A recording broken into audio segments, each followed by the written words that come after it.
hit me, and then it was sort of, I shook it off. It was wriggling around me a bit.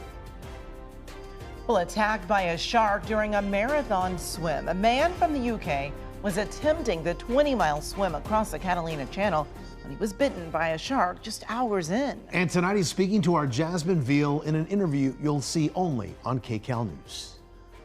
You know, I don't know what the bite strength is of a shark, but it's powerful.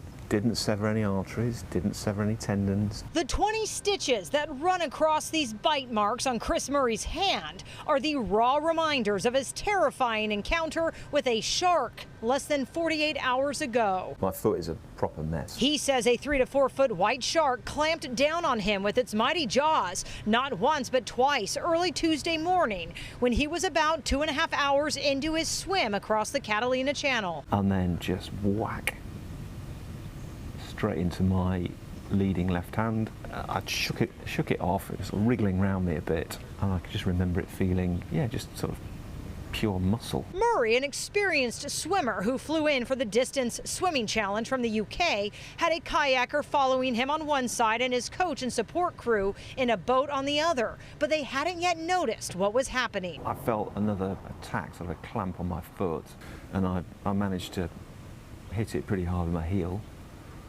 So that dragged it off. Murray immediately swam in close to the dive boat to see how bad it was. He was hoping he could continue with his swim. Did you know it was a shark?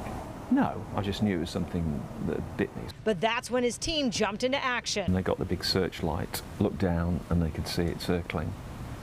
So it was like, you've got to get out.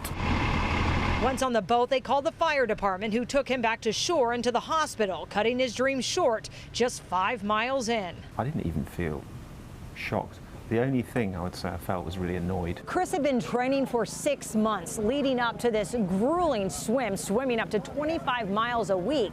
He says, of course, he knew there are risks associated with swimming out here in the ocean, but being bit by a shark never really crossed his mind.